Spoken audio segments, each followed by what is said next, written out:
በእስያ ምድር ከታላቁ የቻይና ግንብ ጥላ ባሻገር በጎቢ በረሃ አሸዋማ ከርሰ ምድር በቲቤት ተራራማ ምሽጎች ውስጥ የሰው ልጅ ታሪክ አይቶት የማያውቀው ምድርን በአንዴ ወደ አመድነት የመለወጥ አቅም ያለው አንድ ግዙፍና ረቂቅ የብረት ሰራዊት አድፍጧል።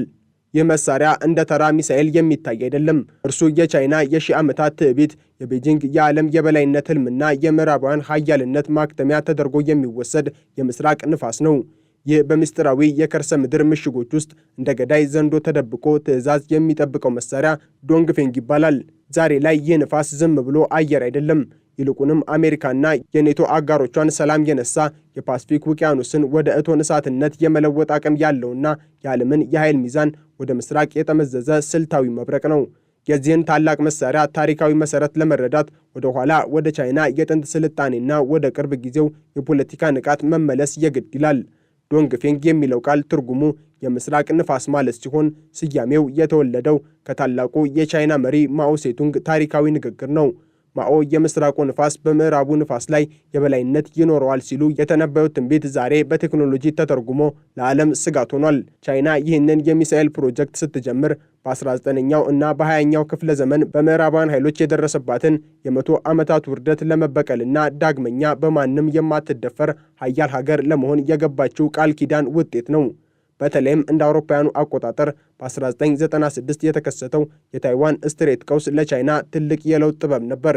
በዚያን ወቅት አሜሪካ 2 ግዙፍ አውሮፕላን ተሸካሚ መርከቦቿን ወደ ታይዋን ባህር በመላክ ቻይናን በዓለም ፊት አሳፍራታለች። ቻይና ያን ወሰነች። ዳግመኛ አሜሪካ በደጃፋችን ላይ መታ እንድታሳፍረን አንፈቅድም የሚል ጽኑ ውሳኔ ላይ ደረሰች። ይህ ውሳኔ ነው ዛሬ የምናየውን የአሜሪካን የባህር ኃይል ሽባ የሚያደርገውን የዶንግፌንግ ናዳ የወለደው። የዶንግፌንግ ቤተሰቦች እያንዳንዳቸው የራሳቸው የሆነ የጥፋት ተልዕኮ አላቸው። ከሁሉም በላይ ዓለምን በእጅጉ ያስደነገጠው DF-21D የተባለው ሚሳኤል ነው።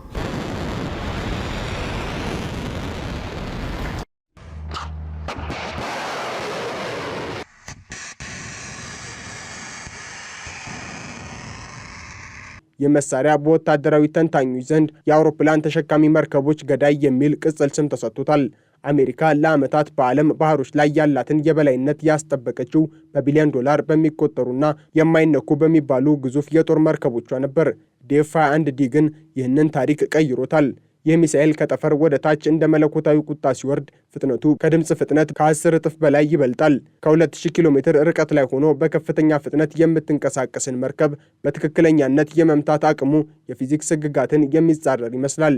አንዱ ሚሳኤል ብቻ በአሜሪካ ባህር ኃይል ላይ የሚያደርሰው ጉዳት ዋሽንግተን በፓስፊክ ውቅያኖስ ላይ ያላትን ስልታዊ የበላይነት እንደ በጋ ደመና እንዲበተን ያደርገዋል። ይህ ብቻ አይደለም። የቻይና የጥፋት ጥበብ ወይም በDF-26 ይበልጥ ይገዝፋል።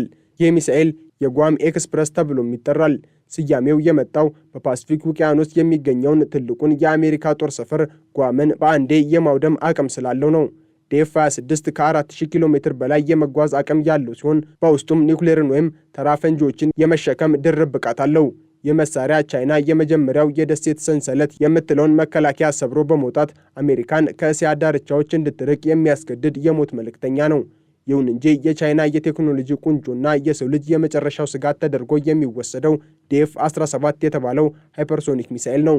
ይህ መሳሪያ የዘመናዊ ጦርነት ሕግጋት ሙሉ በሙሉ የደመሰሰ አውሬ ነው። DF-17 እንደ ተራ ሚሳኤሎች ወደ ጠፈር ወጥቶ ቀጥታ ወደ ታች አይወርድም። ይልቁንም በከባቢ አየር ላይ እንደ ሰርፊንግ እየተንሸራተተ በከፍተኛ ፍጥነትና አቅጣጫ በድንገት እየተቀያየረ ይጓዛል። ፍጥነቱ ከድምፅ 5 እጥፍ በላይ ከመሆኑም በላይ በረራው እጅግ ዝቅተኛ በመሆኑ አሜሪካ ለዓመታት ቢሊዮን ዶላሮችን ያፈሰሰችባቸው ፓትሪዮት እና ታድ የተባሉ የሚሳኤል መከላከያ ስርዓቶች ይህንን መሳሪያ ማየትም ሆነ መጥለፍ አይችሉም። DF-17 ሲተኮስ ጠላት የሚያውቀው ቦምቡ በላዩ ላይ አርፎ ከተማው ወደ አመድነት ሲቀየር ብቻ ነው።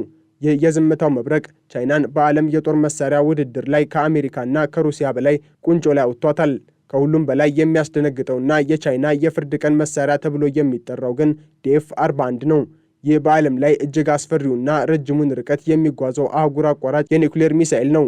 DF-41 እስከ 15000 ኪሎ ሜትር የመጓዝ አቅም አለው።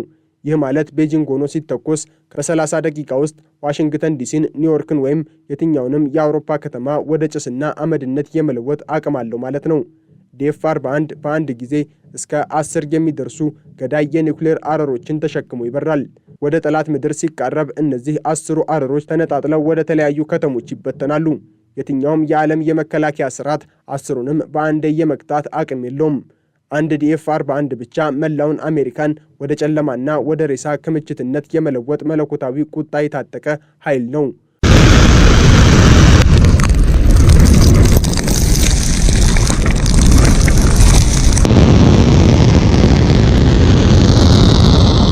ቻይና እነዚህን የጥፋት መሳሪያዎቿን የምታስቀምጥበት መንገድ ራሱ ሌላው አስደናቂና አስፈሪ ጉዳይ ነው።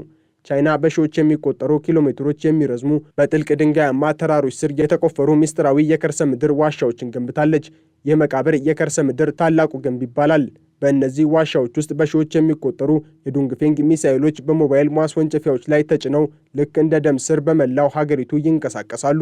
ጠላት ቻይናን በድንገት ለማጥቃት ቢሞክር እንኳን ሚሳኤሎቹ በየትኛው ዋሻ ውስጥ እንዳሉ ስለማይታወቅ ሊያጠፋቸው አይችልም። ቻይና በፈለገችው ሰዓት ከአንድ ዋሻ መውጫ ወጥታ ሚሳኤሉን ተኩሳ በደቂቃዎች ውስጥ ወደ ሌላ ዋሻ ልትገባ ትችላለች። ይህ የድብብቆች ጦርነት ስልት ቻይናን ከማንኛውም ድንገተኛ ጥቃት ተከላካይ ያደርጋታል። ይህ የወታደራዊ ብልጫ በዓለም አቀፍ ፖለቲካና ዲፕሎማሲ ላይ ያሳረፈው ጥላ እጅግ ሰፊ ነው። ዋሽንግተንና ብራሰልስ የቻይናን የዶንግፌንግ ናዳ በከፍተኛ ድንጋጤ ነው የሚመለከቱት። ኔቶ ቻይናን እንደ ስትራቴጂካዊ ተቀናቃኝ የፈረጃትና ትኩረቱን ወደ ፓስፊክ ውቅያኖስ ያዞረው በእነዚህ ሚሳኤሎች ስጋት ምክንያት ነው። የታይዋን ጉዳይ የዓለም ሰላም መናጋት ትልቁ ስጋት የሆነውም በዶንግፌንግ ምክንያት ነው። ቻይና ታይዋንን ለመቆጣጠር በምታደርገው ጥረት አሜሪካ ጣልቃ እንዳትገባ የምታስጠነቅቀው በእነዚህ የምስራቅ ነፋሶች ነው። ታይዋንን ለመከላከል ብትመጡ የምስራቁ ንፋስ የአውሮፕላን ተሸካሚ መርከቦቻችሁን ባህር ውስጥ ያሰጥማቸዋል የሚል የቤጂንግ ዛቻ አሜሪካን በፓስፊክ ውቅያኖስ ላይ የምታደርገውን እንቅስቃሴ እጅግ ስጋት ላይ ጥሎታል።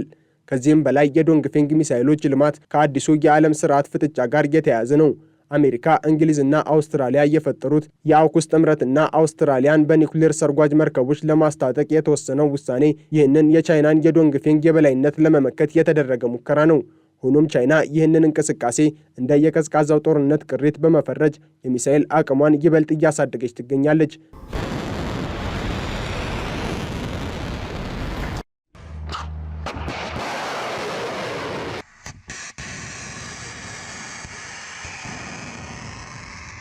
ዛሬ ላይ ዓለም በትልቅ የጦርነት ስጋት ውስጥ የምትገኘው በእነዚህ የምስራቅ ነፋሶች ምክንያት ነው። የዶንግፌንግ ሚሳኤሎች ቴክኖሎጂ የሰው ልጅ ለማጥፋት ያለውን ረቂቅ እውቀት ቁንጮ ነው። አንድ ሚሳኤል 15000 ኪሎ ሜትር ተጉዞ ሴንቲሜትሮችን ሳይስት ኢላማውን የመምታት አቅሙ አስደናቂ ቢሆንም በውስጡ የያዘው ግን የሞት መልእክት ነው። ቴክኖሎጂው እያደገ በሄደ ቁጥር የዶንግፌንግ ሚሳኤሎች ይበልጥ ፈጣን፣ ይበልጥ አውዳሚና ይበልጥ የማይታዩ እየሆኑ መጥተዋል። ይህ ደግሞ በየትኛውም የዓለም ክፍል የሚነሱ ግጭቶች እጅግ አውዳሚና የሰው ልጅን ዝርያ የሚያሰጉ እንዲሆኑ ያደርጋቸዋል። የቻይናው ዶንግፌንግ ሚሳኤል ዝም ብሎ የብረትና የኬሚካል ክምችት አይደለም። እርሱ የአዲሱ ዓለም ስርዓት አዋጅ፣ የቻይና ሉዓላዊነት ጠባቂና የዘመናዊ ጂኦፖለቲካ እጅግ አስፈሪው ገጽታ ነው። በጎቢ በረሃ አሸዋ ስር አድፍጦ ትዕዛዝ የሚጠብቀው ይህ የብረት አውሬ አንድ ቀን ወደ ሰማይ ከተወነጨፈ የሚፈጥረው ታሪክ የሰው ልጅ ሊሸከመው የማይችለው ከባድ ጠባሳ ይሆናል። የምስራቁ ንፋስ ዶንግፌንግ እየነፈሰ ነው። ይህ ንፋስ ሰላምን ይዞ ይመጣል ወይስ የጥፋት እሳትን?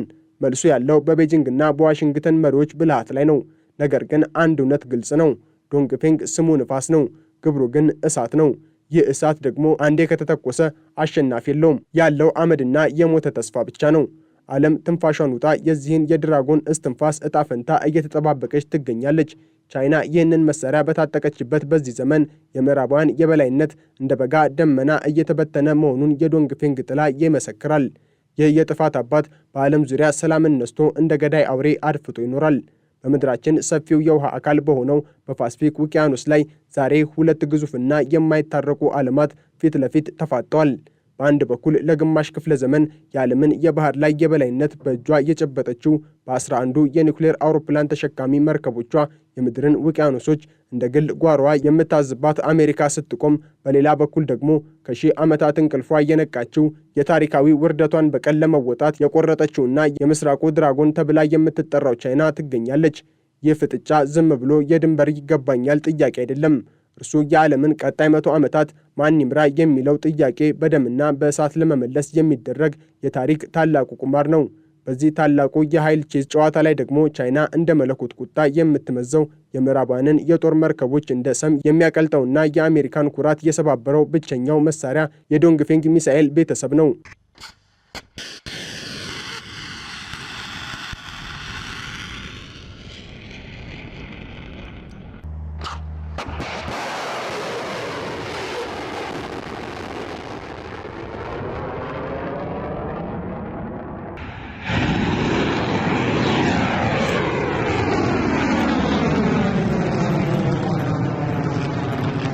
የዚህን ውጥረት ስር መሰረት ለመረዳት የታሪክን መዝገብ ገልጦ ቻይና የ100 ዓመታት ውርደት ብላ ወደምትጠራው የጨለማ ዘመን መጓዝ ያስፈልጋል።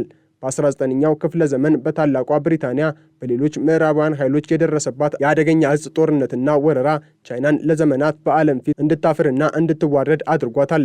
ያኔ የጀመረው የቂም በቀል ዘር በቻይና ኮሚኒስት ፓርቲ ልብ ውስጥ እንደ እሳት ጎመራ ሲብላላ ቆይቶ ዛሬ በዶንግፌንግ ሚሳኤል አማካኝነት ፈንድቷል። ቻይና ሚሳኤሎቿን የምስራቁ ንፋስ ወይም ዶንግፌንግ ብላ እየሰየመችው በባዶ ተስፋ ሳይሆን ምዕራባውያን በባህር ኃይል የበላይነታቸው የፈጠሩትን የምዕራብ ንፋስ ለአንዴና ለመጨረሻ ጊዜ ለመጠራረግ ነው። የሁለቱ ኃያላን ወታደራዊ ውጥረት ወደማይመለስበት ደረጃ እየተሸጋገረው እንደ አውሮፓውያኑ አቆጣጠር በ1996 በተከሰተው የሶስተኛው የታይዋን ስትሬት ቀውስ ወቅት ነበር። በዚህን ወቅት ቻይና ታይዋንን ለማስፈራራት በሚሳኤል ልምምድ ስታደርግ አሜሪካ በወቅቱ የነበራትን ድፍረትና ትዕቢት በመጠቀም 2 ግዙፍ አውሮፕላን ተሸካሚ መርከቦቿን ቀጥታ ወደ ቻይና ደጃፍ ሰደደች። ቻይና ያኔ እነዚያን የአሜሪካ ግዙፍ የብረት ተራራዎች የምታቆምበት ምንም አይነት አቅም አልነበራትም። ቤጂንግ በዓለም ፊት አንገቷን ደፋች። ጄኔራሎቿም በቁጭት ጥርሳቸውን ነከሱ። ያ በፓስፊክ ላይ የታየው የአሜሪካ የጦር መርከቦች ጥላ ቻይናን ለዛሬው የዶንግፌንግ ሚሳኤሎች መፈጠር ዋነኛ ምክንያት ሆነ።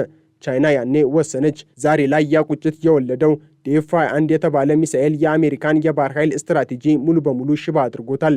ይህ ሚሳኤል በዓለም ወታደራዊ ታሪክ የአውሮፕላን ተሸካሚ መርከቦች ገዳይ የሚባል ሲሆን አሜሪካ ለዓመታት በዓለም ባህሮች ላይ ያላትን የበላይነት ያስጠበቀችው በቢሊዮን ዶላር የሚቆጠሩና የማይነኩ በሚባሉት መርከቦቿ ነበር።